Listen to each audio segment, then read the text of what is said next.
लेकिन बिहार से बंगाल अलग हुआ। बंगाल में निषाद को आरक्षण है एससी का, लेकिन बिहार में नहीं है। जब आपने अपना नेता मुझे माना तब जाके ऐसा हुआ साथियों।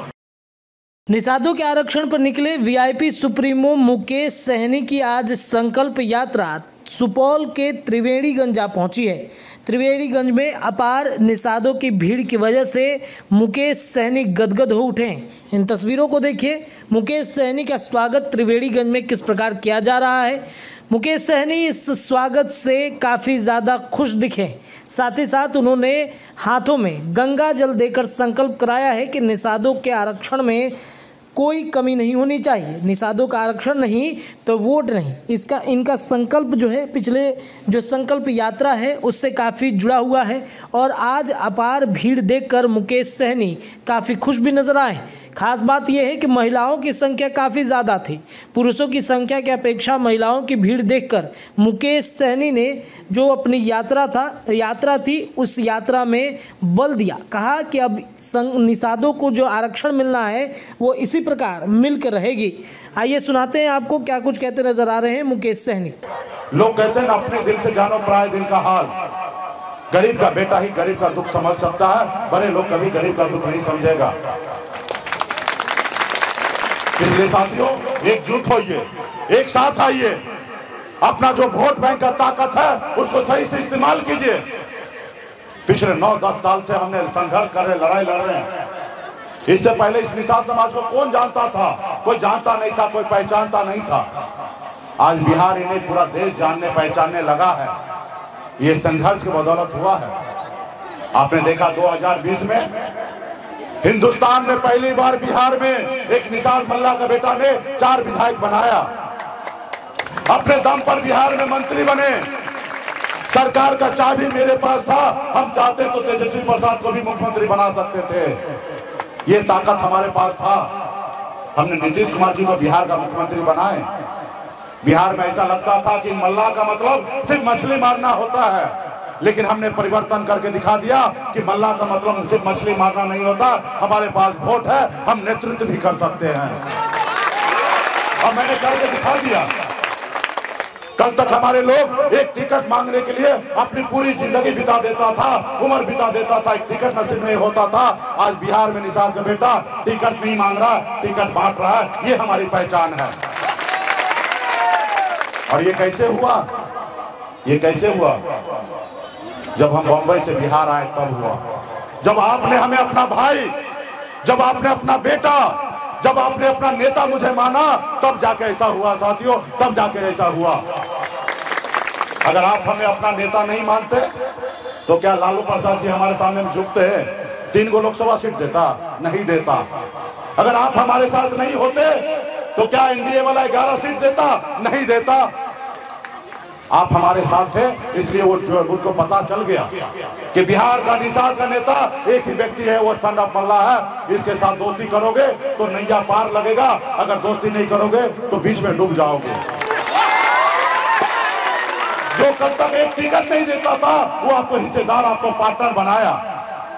और जब हम मंत्री बने तो हमने पटना में जो खजाना है ना, जो 2,65,000 करोड़ रुपया का खजाना है, और आज तक आपका कोई बेटा वहां पहुंचा ही नहीं था, तो नहीं पहुंचा तो आपको कैसे लाके देगा? और जब हम वहां पे पहुंचे, बिहार में 4 गो नेता था। एगो नीतीश जी मुख्यमंत्री, एगो बीजेपी का नेता क्योंकि गठबंधन का सरकार था, और तीसरा मांझी जी क्योंकि उनके भी 4 गो विधायक था, और चौथा आपका बेटा सन ऑफ मल्ला, चौथा नेता बैठते थे। जब ऊपर का कुर्सी में बैठने का मौका होता था ना, विधायक, सांसद, मंत्री नीचे आके बैठता था और ऊपर में 4 गो नेता बैठता था, उसमें एक मुकेश सहनी होता था। जब 2,65,000 करोड़ का बजट का बनाने का समय आता था कि किस तरीके से योजना बनाना है, उसमें से आपका भी भाई, आपका बेटा भी उस योजना में बैठता था। जब हम मंत्री बने तो 90% तक अनुदान हमने कर दिया था। अगर निषाद मल्ला का बेटा अगर 10 लाख रुपए का गाड़ी खरीदेगा तो 9 लाख रुपया सरकार भरेगा। सिर्फ 1 ही लाख रुपया आपको भरना पड़ता और फिर एक गाड़ी खरीद के अपने घर परिवार को चला सकते थे। ये पावर के वजह से हुआ। अभी हम हट गए मंत्री से, वो योजना को 60% कर दिया, योजना को कम कर दिया। हम हजारों करोड़ का बजट बनाए थे, वो योजना को जीरो कर दिया, क्योंकि वहां पे आपका भाई आपका बेटा भी है नहीं। तो इसलिए साथियों, आज की तारीख में पैसा से भी बड़ा शक्ति है ना, वो पावर में है। पावर में, पावर के लिए लड़ाई लड़िए। अब पावर आपके उंगली में है, सिर्फ जरूरी है चुनाव के समय में इस उंगली को सही से दबाना। जब बिहार में हमने क्रांति ला दिया तो आपने देखा ना, भाजपा वाला वो नहीं चाहता है कि निषाद का बेटा सर उठा के जिए। वो चाहता है कि आजादी से लेकर अब तक गुलाम बन के है और आने वाला समय में भी गुलाम बन के रहे, ये मालिक ना बने। और इसी की वजह से 4 विधायक हमारा ले लिया, हमको सरकार से बाहर कर दिया। उसको मुझसे तकलीफ नहीं था, उसको आपसे तकलीफ था। उनको पता चल गया कि बिहार में निषाद समाज जो है वो सोया हुआ शेर है। जिस रोज ये जग जाएगा उस रोज लालू प्रसाद यादव जी के जैसे अकेले बिहार में सरकार बना लेगा। और जब सरकार बना लेगा, मुख्यमंत्री बन जाएगा मल्ला का बेटा, तो हमारा गुलामी कौन करेगा? तो एक षड्यंत्र के तहत वो हमारा विधायक खरीद लिया और हमको पावर से बाहर कर दिया। उसको मुकेश सहनी से तकलीफ नहीं है, वो तो आज भी झुक गया है। कहता है कि सहनी जी जो गलती हुआ उसको माफ कीजिए, साथ में आ जाइए, अपना पार्टी हमारे पार्टी में मिला लीजिए और बिहार में हमारे दल में आ जाइए और बिहार में 2025 में मुख्यमंत्री बन जाइएगा। वो मुख्यमंत्री बनाने के लिए बोल रहा है। लेकिन हम कहा भाई, हम मल्लाह का बेटा है, हम जाल में मछली फंसाते हैं, जाल में फंसते नहीं हैं। हम अपना झोपड़ी में रहेंगे, लेकिन झोपड़ी का बादशाह बन के रहेंगे। तुम्हारे महलों में आके हमें गुलामी नहीं करना है साथियों, गुलामी नहीं करना है। वो आज बुलाएंगे, हो सकता है मुख्यमंत्रियों बना देंगे, लेकिन वो कहेंगे, जो कहेंगे वही हमको सुनना पड़ेगा, क्योंकि हमारे पास तो पावर कुछ नहीं रहेगा। और ज्यादा बोलेंगे तो हटा देगा।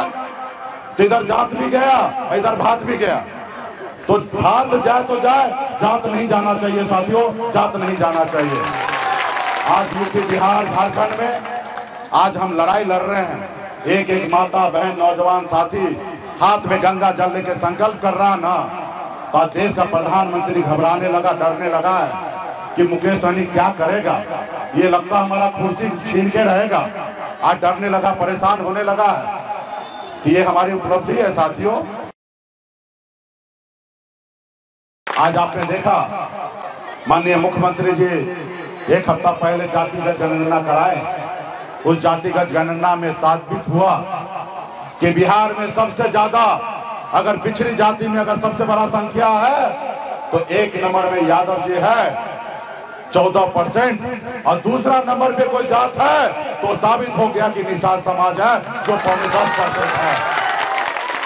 आप बताइए ना, 1 नंबर वाला फंस हो या 2 नंबर वाला हो, लेकिन 1 नंबर वाला तो लालू जी कुर्सी पकड़ लिए, लेकिन 2 नंबर वाला को ट्रॉफी मिलना चाहिए, लेकिन आपने आज तक नहीं लिया।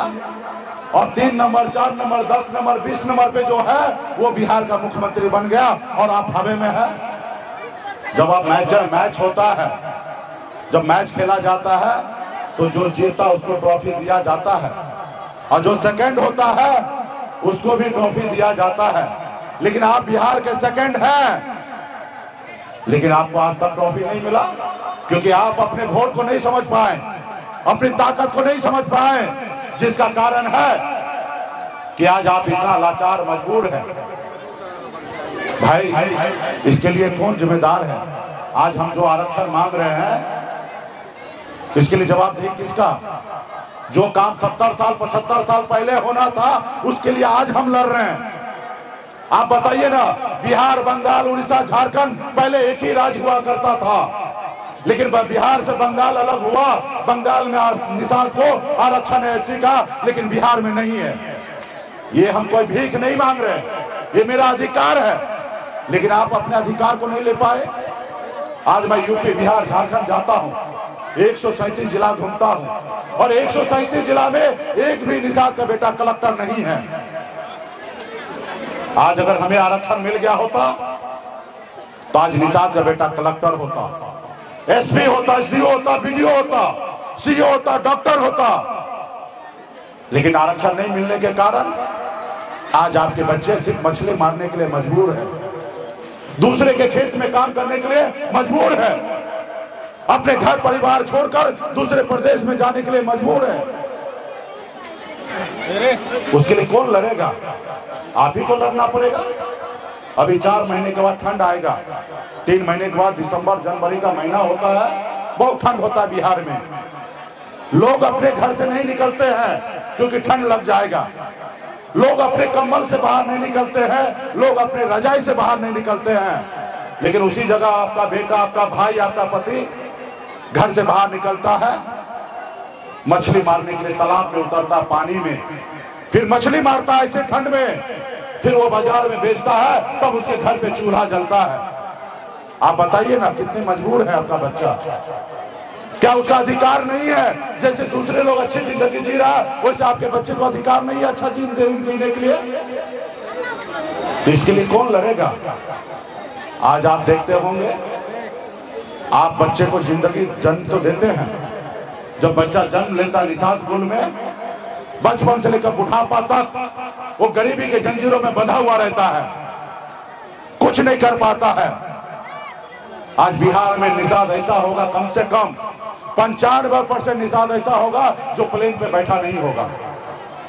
5% लोग बैठे होंगे। अगर बंबई जाना है तो 48 घंटा धक्का खा के जाएंगे क्योंकि उसके पास पैसा नहीं है, और जिसके पास पैसा है 2 घंटे में बंबई पहुंच जाएंगे। जब आपके घर पे बच्चा बीमार पड़ता है तो आप इलाज कराने के लिए आपके पास पैसा नहीं होता है, आप जाते हैं सरकारी हॉस्पिटल में, धक्का खाते रहते हैं, आपके बच्चे का इलाज नहीं होता है। और बहुत सारे माता बहन जो है अपने बच्चे को अपनी गोद में दम तोड़ते हुए देखते रह जाता है, वो कुछ नहीं कर पाता क्योंकि उसके पास पैसा नहीं होता है। वही जगह पे जो धनवान है, पैसे वाला है, अगर उसका बच्चा कोई बीमार पड़ता है तो प्राइवेट हॉस्पिटल में लेकर जाता है, उनको इलाज कराता है, उसको जिंदगी देते हैं। और आप क्या देते हैं? आप उनको मौत देते हैं। इन सबसे कौन लड़ेगा? कैसे लड़ाई होगा? इसके लिए तो 2 ही काम करना पड़ेगा ना। एक तो बच्चे को पढ़ा लिखा के काबिल बनाना है, और दूसरा अपने अधिकार के लिए संघर्ष करना है। काश अगर हमारे जात में भी लालू प्रसाद यादव जी जैसे नेता जन्म लेते तो आज हमारे समाज में इतना तकलीफ नहीं होता, हमारा समाज भी आगे बढ़ गया रहता।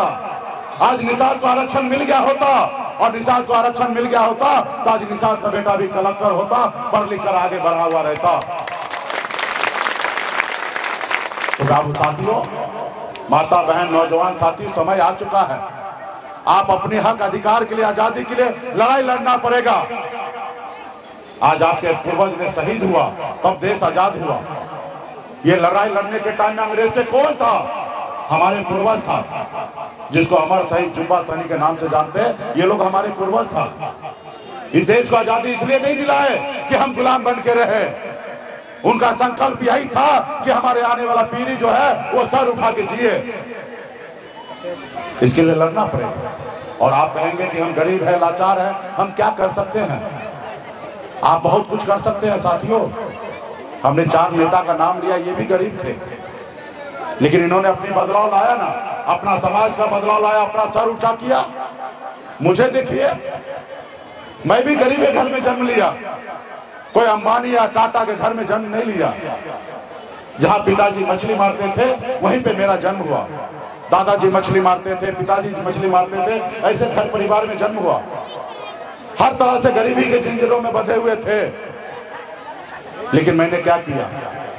18 साल की उम्र में, जिस उम्र में बच्चे को घर परिवार के साथ रहना होता, उस उम्र में गांव को छोड़कर बंबई जैसे शहर चला गया। वहां मेहनत किया, मजदूरी किया। 900 रुपया महीने पे नौकरी करता था, 30 रुपया रोज पर मैं मजदूरी करता था। लेकिन मैंने संघर्ष की बदौलत मुंबई जैसे शहर में अपने नसीब को मैंने बदला। मैं कामयाबी झंडा गाड़ दिया बंबई जैसे शहर में। अगर ये वीडियो पसंद आई और वह बिहार के राजनीति और बिहारियत से सरोकार रखेनी तो सब्सक्राइब बटन दबा के चैनल के सब्सक्राइब कर ली। ओजे एगो घंटी बा, ओकरा बटन दबा देला से कुल सटीक और मारक खबर रुआ मुफ्त में मिल जाई। अगर रुआ पत्रकारिता के हमनी के नया प्रयोग में सहयोग कर चाहतानी तो ज्वाइन बटन दबा दी। पेटीएम नंबर नोट कर ली 9386816700। धन्यवाद।